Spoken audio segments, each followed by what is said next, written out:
স্ত্রীকে কটু কথা বলতে হয় না, এটাই হচ্ছে তার সম্মান, এটাই হচ্ছে তার মর্যাদা। যখন তখন গালি দেন কেন? ও ক্ষেপে উঠলো, এরকম কথা আপনি বললেন কেন?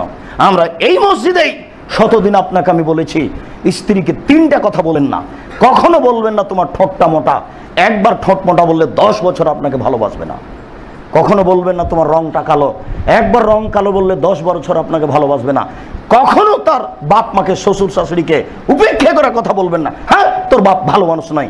এরকম কথা যদি একবার বলেন, এই কথাটা তার কলিজার উপর দিয়ে ঢুকে ওই দিক দিয়ে বের হয়ে যাবে, মরা পর্যন্ত আপনাকে ভালোবাসতে পারবে না।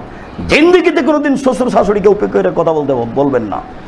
আপনার এটা কাপুরুষতার পরিচয়। আপনার লজ্জাবোধ থাকা দরকার ছিল।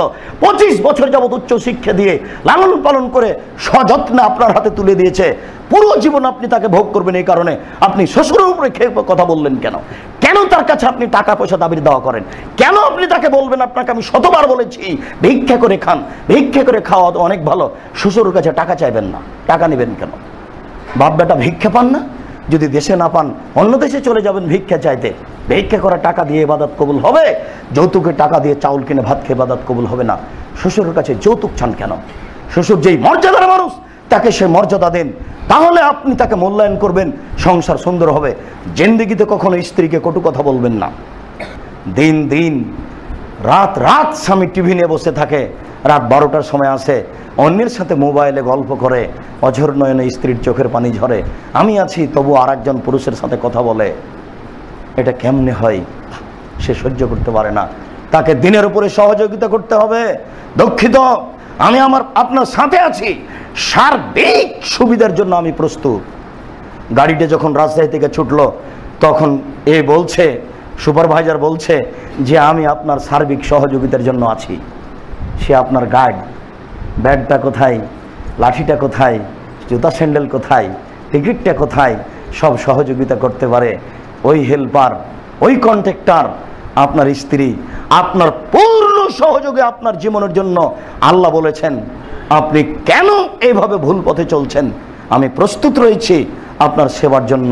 আপনি এইভাবে কোথাও কথা বলিয়েন না, এইভাবে রাত্রি কোথাও কাটায়েন না। আমি চাই যে আপনি এশার সালাতের পরপরই বাড়িতে ঢুকবেন। কি করা লাগবে বলেন আপনি, আপনার সব কিছু করার জন্য আমি প্রস্তুত।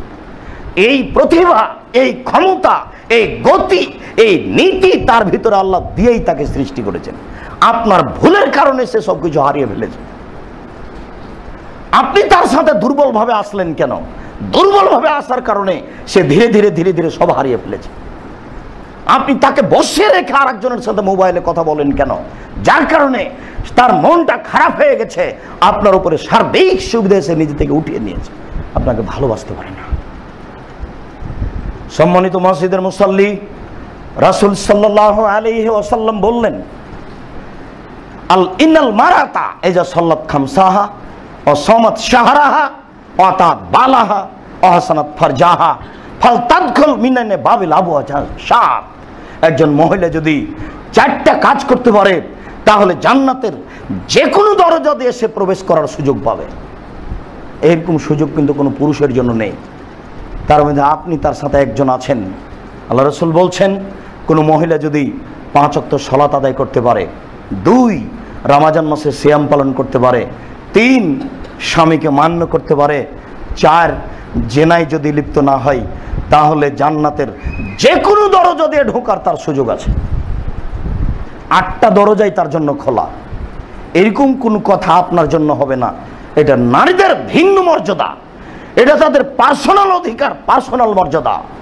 এটা আল্লাহ তাআলা তাদেরকে দিয়েছে।